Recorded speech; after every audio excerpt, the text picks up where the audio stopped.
بسم الله الرحمن الرحيم والحمد لله رب العالمين، والصلاة والسلام على أشرف الأنبياء والمرسلين،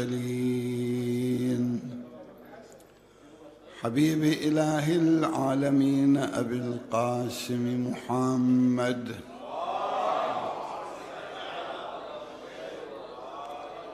وعلى آله الطيبين الطاهرين.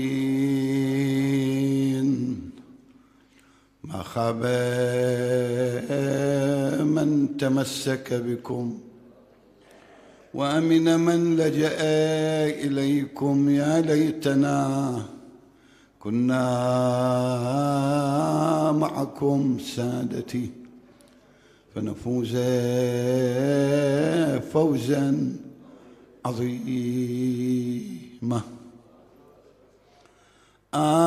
وذكرت إذ وقفت عقيلة حيدر مذهولة تصغي لصوت أخيها بأبي التي ورثت مصائب أمها، فغدت تقابلها بصبر أبيها، لم تلو عن جمع العيال وحفظهم بفراق إخوتها وفقد بنيها. لم أنس إذا تكو حماها فانثنت تشكو لواعجها إلى حميها. هذه النساء كمن يكون إذا سرت في الأسر سائقها ومن حاديها أيسوقها زجر بضرب متونها، والشمر يحدوها بسب أبيها. عجبا لها بالأمس أنت تصونها، واليوم آل أمية تبديها. يا عباس من تلي جبتنا يا خويا بيدك ركبتنا، طول الدرب ما فارقتنا يا خويا، بس ما رحت عنا وعفتنا يا خويا. بني أمية ولتنا اليوم نامت أعين بك لم تنم، وتسهدت أخرى فعز منامها. من كلام لسيدنا ومولانا أمير المؤمنين عليه أفضل الصلاة والسلام، قال: لو أن أحدا يجد إلى البقاء سلمه أو إلى دفع الموت سبيله لكان ذلك سليمان بن داود على نبينا وآله وعليه السلام، الذي سخر له ملك الجن والإنس مع النبوة وعظيم الزلفة. فلما استوفى طعمته واستكمل مدته رمته قسي الفناء بنبال الموت، فأصبحت الديار منه خالية والمساكن معطلة، وورثها قوم آخرون. أين العمالقة وأبناء العمالقة الذين كانوا أطول منكم أعمارا وأعمروا ديارا؟ أمير المؤمنين سلام الله عليه كلامه مع القرآن ومن القرآن: كل من عليها فان، أبدا. إنك ميت وإنهم ميت، كل نفس ذائقة الموت. سبحان الذي قهر عباده بالموت، موت حتم. ثم يضرب لنا أمير المؤمنين بكون الموت حتم. لو أن أحدا يجد إلى البقاء سلما، كل واحد يريد البقاء، دفع الموت سبيله يريد، لكن ما يطح بيده، لأنه القرار الإلهي إذا جاء أجلهم لا يستأخرون ساعة ولا يستقدمون. خلاص ما يقدر. حتى يحذر أعظم الأطباء، يحذر ما يحذر أبدا، الله يريد خلاص، قانون هذا. لو أن أحدا يجد إلى البقاء سلما وإلى دفع الموت سبيلا لكان ذلك سليمان بن داود. سليمان بن داود نبي، أبو نبي داود من أنبياء بني إسرائيل. الله سخر له يضرب مثل بسليمان أمير المؤمنين، الله سخر له ما لم يسخر لأحد من خلقه، لأن سليمان هو طلب ربي هب لي من لدنك ملكا لا ينبغي لأحد من بعدي. الآية مضمونها أنا أذكر، ربي هب لي ملكا لا ينبغي لأحد من بعدي، والله أعطاه. شنو يسوي به؟ هو نبي. لكن يا أخي غالبا كثير من الناس ما تجيب الآية والرواية والمروة، لا، يريد له صوت قوي. الصوت القوي منين يجي؟ من السلطة القوية. اكو ناس يتأدبون بالطرق، ما يتأدب بآية برواية بمروة بطيب أبدا، هذا ما يكفي، يريد له صوت، يريد له طراق على اصطلاحنا. فإنما طلب من الله مصادر القوة والملك والقدرة، طلبها من الله حتى يدعم رسالته السماوية، حتى يهدي الناس. الذي ما يجي بالكلام الطيب يجي بالصوت، هذا غايته من الملك. ولذا لما تمتع بالملك سنعرف ايش قد الله أعطاه لسليمان. آخر الأنبياء يدخل الجنة وبعدهم ب300 عام. ليش؟ لأن تمتع بملك الدنيا، ملك الدنيا هذا. ولو أنه هذا الملك اللي طلبه من الله والله أعطاه يريد يدعم كلمة لا إله إلا الله، هذا ماكو. شو يقول أمير المؤمنين؟ لو أن أحدا يجد إلى البقاء سلما وإلى دفع الموت سبيلا لكان ذلك سليمان ابن داود على نبينا وآله وعليه السلام، الذي سخر له ملك الجن والإنس مع النبوة وعظيم الزلفة. هذا قل أن يجتمع لأحد من خلق الله. سخر له ملك الجن والإنس، هذول الثقلين يعني الجن والإنس. لكن أكثر من هذا الله أعطاه لسليمان، الله أعطاه الهواء خدمة. الهواء يجيب له أخبار. لو واحد يتكلم على سليمان بالهند، هذا الهواء يجيب له خبره. إذا يتكلم سوء على نبي الله سليمان، هذا الهواء مراسل إليه، يجيب له يقول له فلان لو تكلم ويا مرته، هذا الهواء يجيب له خبر. مخابرات، هذه استخبارات. الله يهيئ. الله قادر على نصرة عباده المؤمنين. وسليمان ذاك اليوم هو نبي الخلائق، نبي الخلق.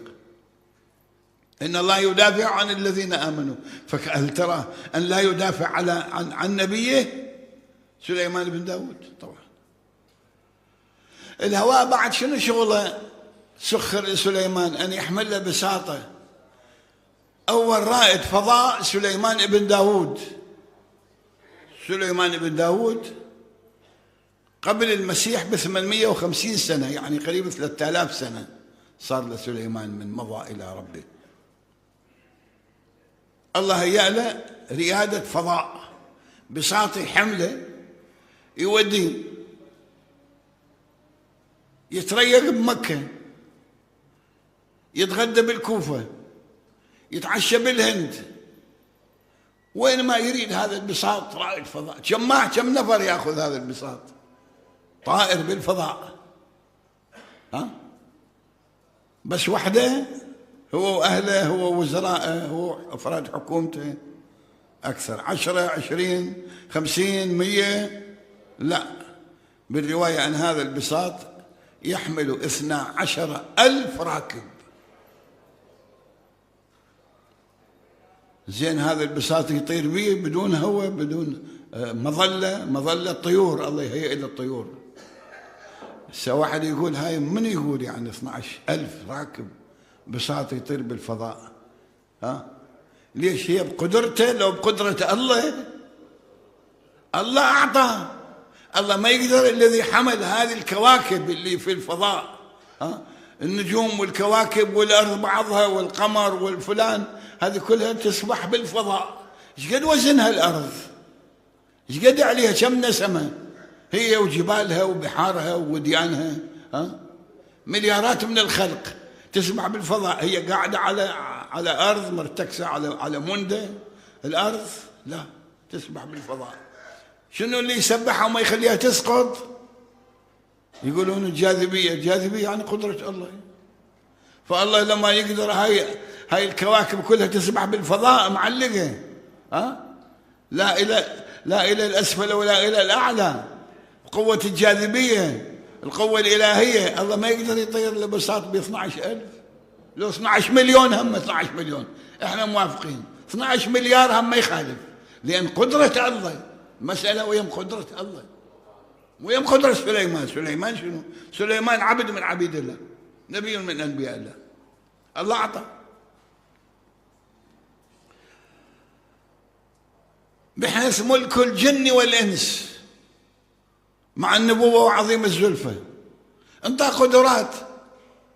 من القدرات النملة تتكلم تقول يا أيها النمل ادخلوا إلى مساكنكم لا يحطمنكم سليمان وجنوده من حيث لا يشعرون.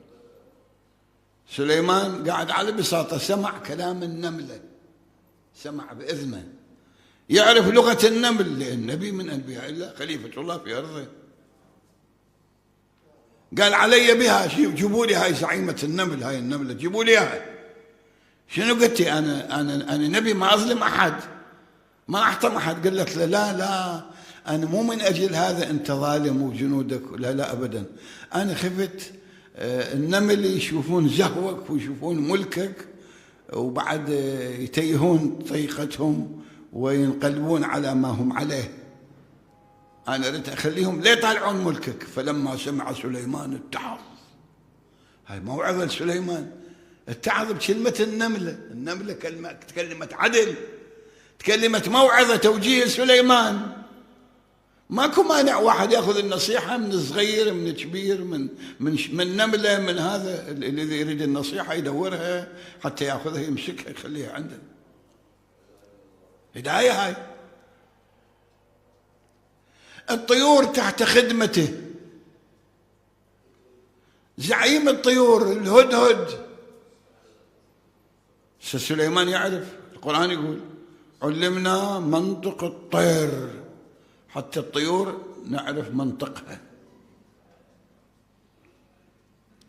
شيء بشيء يذكر يقولون عصفور، هلك يسمى كنار أظن، العصفور يركض وراء عصفورة أنثى ما تعطيه مجاله، ما تعطيه حقه. يقولها تدرين أنت إذا زعلتيني أنا أخذ من قاري بساط سليمان اللي عليه 12,000 أقلبه أخليه أذبه بالبحر. هذا زمط، هذا ما يصير. سليمان سمع هالعصفور يناجي عصفورته تتمنع عنها، تتمنع عنها. قال علي بهما، جيبوا لي الذكر والأنثى، العصفور والعصفورة. يريد يصلح بين زوجين. قالها لما تمانعينه؟ وقالت له إنه لا يحبني. وإلى سليمان قال له وعزتك يا سليمان إني أحبها. العصفورة قالت أنا أدري هو يحبني من أجل غايته، لكن إذا أجت عصفورة ثانية هم يحبها، أنا هيك حب ما أريد بس حب إلي. هاي العصفورة هيك عندها تركيز. الله أكبر. تبين مو بس الناس. أنا وياك ضحكنا، لكن سليمان بكى. ليش تبكي يا نبي الله؟ قال هذا مخلوق، عصفورة تريد الحب بس إلها، ما تريد الحب إلها ولغيرها. اللهم انزع كل حب من قلبي إلا حبك إلهي جل وعلا. من أجل هذا بكى سليمان، يريد حب منفرد إلى الله. هذا اللي يحب الله بعد خلص انتهى إلى الغاية الأسمى.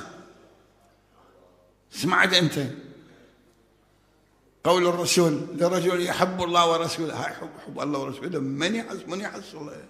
ما يحصلها إلا الأقل، الأعظم، الأعلى، أقل من الناس. ذاك اللي الله منقيه تنقية تامة ويدخل في حب الله في قلبه. اللهم ارزقنا حب الله في قلوبنا. قال له شلون تقولها؟ اخذ بساط سليمان والقيه بالبحر بمنقاري. قال له سيدي هذه مو معقوله، لكن الذكر بحاجه الى ان يزامط شويه ويا انثى حتى يقول انا حتى يرهبها يخوفها، والا مو معقوله انا بمنقاري هذا الصغير اخذ بساطه وقطه بالبحر يصير؟ قال له لا ما يصير.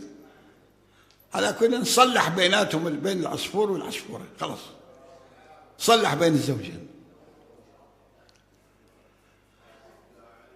الهدهد زعيم الطيور، هذا شنو شغل الهدهد؟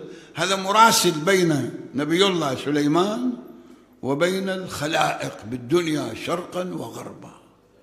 يروح يصيح، هم عنده قدرة مسافات يقطعها بأسرع ما يكون. الله مسلحه للهدهد لأن مراسل نبي الله سليمان. فاليوم راح الهدهد وأبطأ، سأل سليمان ما للهدهد لا يأتي؟ وينه؟ هدد بالقتل، قتله. اجى بعد برهة غير قصيرة، اجى إلى قصر سليمان، تلقاه الحرس، قال له اليوم يومك، اليوم تنذبح. سليمان واصل حده. قال لا أنا عندي فت خبر إله مهم جدا يتشوق إلى سليمان. دخل على سليمان زجره، أين كنت؟ الآية تقول لنا جئتك من سبأ بنبأ يقين. قال له ماذا رأيت في سبأ؟ قال له رأيت ملكة تحكم قوما لها جند ولها عرش صفاته كيت كيت كيت كيت، ولكنهم يعبدون الشمس من دون الله. تبين المخابرات اللي يشتغل بها هذا الهدهد جايب له معلومة سياسية ومعلومة دينية. المعلومة السياسية شنو هي؟ عندهم قوة وعندهم هذا وفلان، والخبر الديني يعبدون الشمس من دون الله. هذا الهدهد تبين هم يشتغل بالسياسة ويشتغل بالدين، مخابرات علم سليمان عليه السلام. قال عجيب هيك اكو بالدنيا، سأكتب لك كتاب توديه إلى هالملكة سبأ، اسم قبيلة في اليمن، وهاي الملكة اسمها بلقيس، بنت ملوك، أبوها ملك، جدها ملك، أبو جدها ملك، جد جدها ملك، فسلسلة ملوك. وهذه خريجة مدرسة ملوك، مرتبة عدل، عندها فد رأي واضح، إلا أنها تعبد الشمس من دون الله ويقومون. سليمان كتب كتاب إلى ملكة سبأ أن تأتي إليه طائعة مسلمة، والكتاب من سليمان معنون وأوله بسم الله الرحمن الرحيم. هذه بدء الكلام بسم الله الرحمن الرحيم. هذا قانون الأنبياء، قانون الأولياء. كل شيء ما بي بسم الله الرحمن الرحيم مو مقبول أبدا ولا مبارك. كل شيء به لازم بسم الله الرحمن. حتى لو في تاكل يقول بسم الله الرحمن الرحيم، تشرب يقول بسم الله الرحمن الرحيم، تبدأ كتاب تتعامل بسم الله الرحمن الرحيم. هذا فاتحة الخير، فاتحة البركة.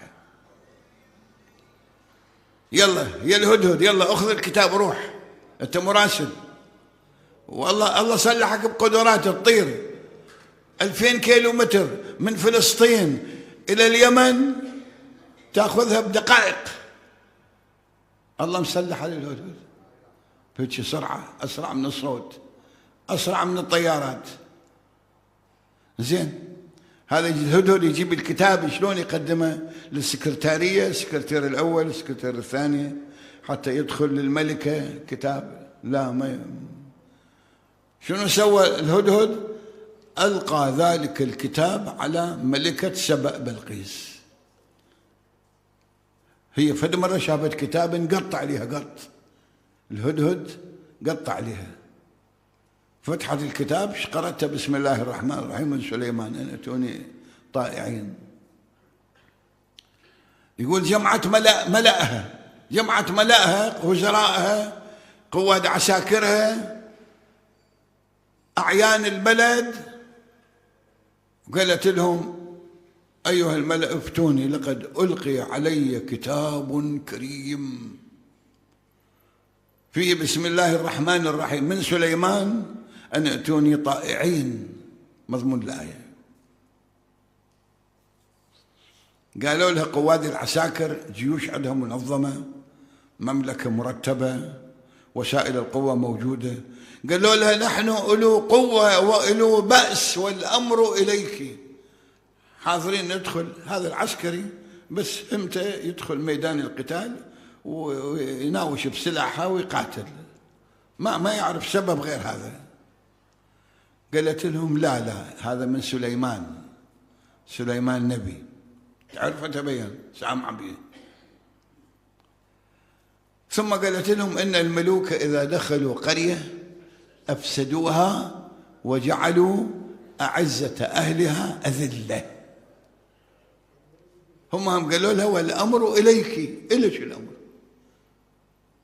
أول وتالي الأمر إليش؟ إحنا أولو قوة وأولو بأس، حاضرين تحت السلاح نقاتل، مو بس سليمان، لو 100 سليمان هم نقاتله. لكن المرأة عاقلة مرباية تربية صحيحة، تعرف عواقب الحروب شنو. قالت لهم لا إني باعثة إليه بهدايا. الهدية شوية تلين المزاج، وتخلي الطرف المقابل عنده فرد محبة وحنان واحترام. تبين هذا الكلام والمجادلة بين بلقيس ملكة سبأ وبين ملأها جماعتها، قواد عساكرها، وزرائها.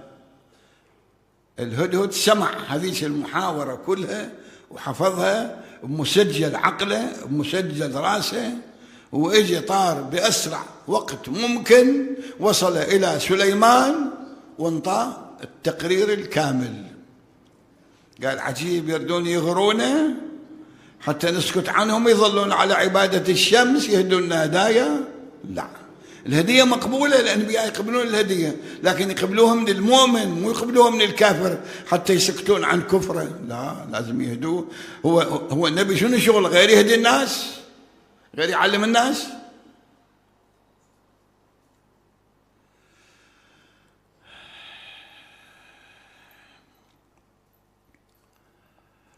يقول فقال لا نقبل هديتهم. هي عملت بالقانون اللي هي ابتكرته، بعثت إليه بهدايا. المفسرين يقولون، أصحاب قصص الأنبياء يقولون فد هدايا ضخمة ما موجود مثلها بالعالم كله، ذهب وفضة ومصاغات وثياب وعبيد وجواري وحسان وإلى غير ذلك من أنواع الهدايا. تغري سليمان حتى يتجامل وياها ويجمله ويسكت عنها وما عليه بعبادة الشمس. لا، سليمان اجوا أهل الهدايا طردهم، قال لهم أنتم بهديتكم فرحون، الله أنطانا أعظم من هداياكم، يلا روحوا. ثم قال سليمان من يأتيني بعرشها، وسائل القوة عنده. الآية تقول فقال له عفريت من الجن أنا أتيك به قبل أن تقوم من مقامك. قبل أن يقوم من مقامه يعني مدة الدوام، ايش قد يداوم الملك بالدائرة، دائرة المملكة؟ 8 سنين، 8 ساعات، 7 ساعات، 6 ساعات، 10 ساعات؟ لا، قال لا سليمان أنا أريد أسرع من هذا. فقال له الذي عنده علم من الكتاب أنا أتيك به قبل أن يرتد إليك طرفك. شو وسائل القوة، شنو 2000 كيلومتر قبل أن لا يرتد طرف سليمان جفنه. هذا هدى بعيونه ما يتحرك أبدا قبل أن يرتد إليك طرفك. شنو هذا؟ شنو عنده؟ الآية تقول عنده علم من الكتاب، لكن والله أئمتنا كل واحد منهم عنده علم الكتاب كله.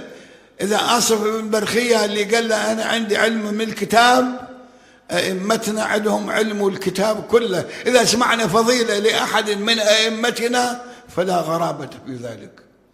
ليش؟ لأنه سليمان، أسألك سليمان أفضل لو نبينا؟ نبينا أفضل. وصي الأفضل أفضل ولا وصي الأدنى أفضل؟ وصي الأفضل أفضل.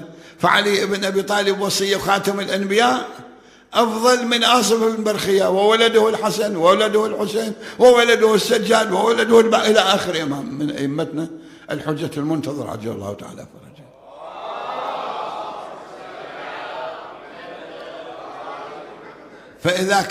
فإذا كان آصف بن برخية وصي سليمان عنده علم من الكتاب، فأئمتنا لديهم علم الكتاب كله. صلوا على محمد وآله.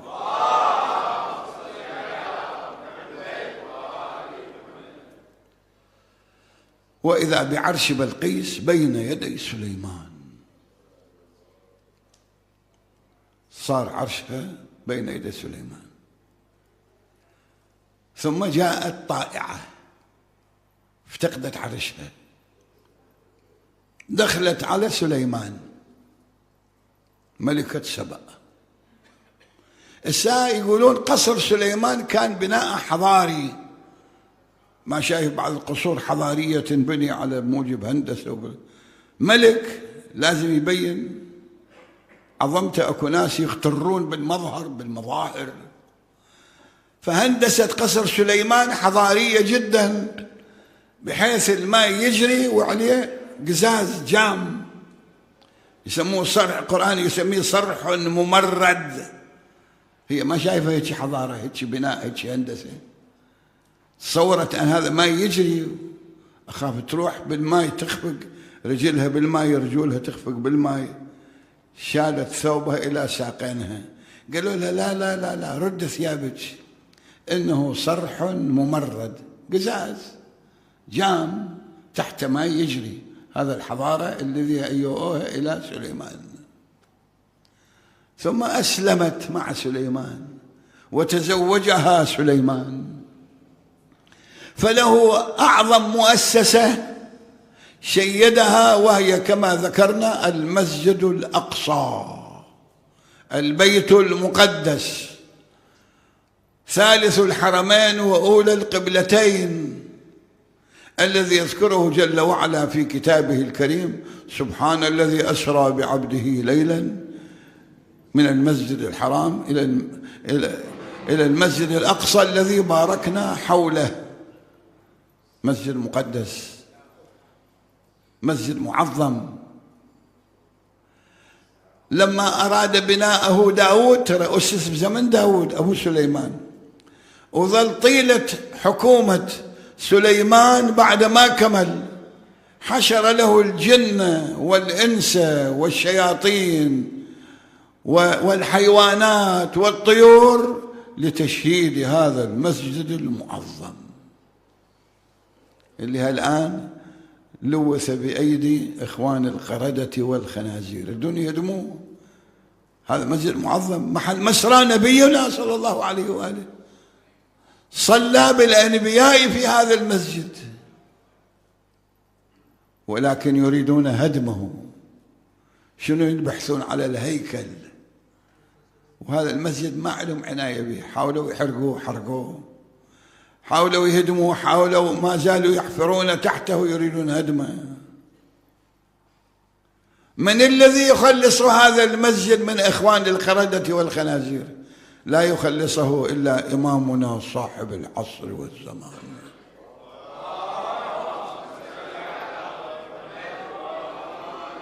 وإلا لا تشوف أحد يقدر يحرر هذا المسجد من أيدي إخوان القردة والخنازير اليهود.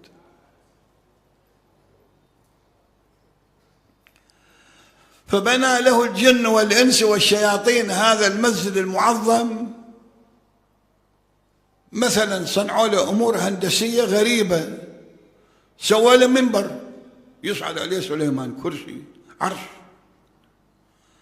لكن خلوا بوابة لذاك الكرسي، المنبر، تصاوير أسدين، الأسدين سحريان، الشياطين سووها هذولا. وبعدين المظلة إلى الطيور تظلله وهو على الكرسي على العرش. وممنوع يصعد واحد غير سليمان. إذا صعد واحد غير سليمان ذيك الأسود السحرية تضربه على راسه، تضربه على ظهره، تكسره، مثل ما اجى بوخت نصر وجاء ليقتل بني إسرائيل الذين قتلوا يحيى بن زكريا، قتل منهم 70,000. أراد أن يصعد ذلك المنبر وإذا بالأسدين السحرين قد ضرباه فكسر بخت نصر ملك العراق. كافر يعبد أصنام، لكن الله انتقم بها الكافر منين؟ من قتلة نبي الله زكريا، نبي الله يحيى. هذا المسجد المعظم كان مأنوس به، فالمؤسسة طيبة، مؤسسة دينية، أعظم مؤسسة، أولى القبلتين، ثالث الحرمين. فاليوم من الأيام يريد يشوف العمال كيف يصنعون، زامات يشتغلون ليل نهار. جميع شركات العالم، جميع قدرات الفنية لجميع المخلوقات، الجن والإنس والشياطين، ويعملون زامات ليل ونهار، ما اكتمل المسجد. فاليوم قال لحرس قصره: أنا راح أصعد أخلو بنفسي، أصعد إلى سطح قصري لأنظر إلى عمل العمال في المسجد الأقصى. لا يدخل علي أحد، لا وزير، لا سفير، لا أمير، أبدا، حتى أهلي، أفراد أسرتي، ممنوع الصعود إلى سطح الدار. التزمهم أبواب القصر، الحرس، ممنوع أحد يدخل. بينما سليمان واقف متكئ على عصاه، شيخ كبير جاوز 700 عام، 765 عاما، هكذا تقول بعض الروايات. واقف متكئ على عصاه ينظر إلى هذه المؤسسة الإلهية الربانية. إذ صعد إليه شاب حسن الصورة جميل المنظر، سلم على سليمان، رد عليه السلام، قال: من أي باب دخلت ومن أذن لك بالدخول؟ قال: يا سليمان، أنا الذي أدخل على الملوك من غير إذنهم، وأدخل قصور الملوك من غير أبوابها. سليمان واضح عنده هذا، ما يسوي إلا ملك. قال: أأنت ملك الموت؟ قال له: بلى. قال له: زائر أم قابضة؟ قال له: لا، قابضة. قال له ألا تمهلني لأودع عيالي؟ قال له ليس إلى ذلك سبيل، ممنوع. ألا تمهلني أضطجع على فراشي؟ قال له ليس إلى ذلك سبيل.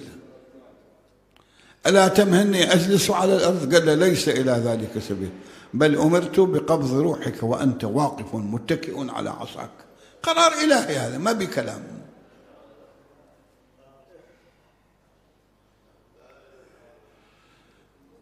قبض روح سليمان وهو واقف متكئ على عصاه.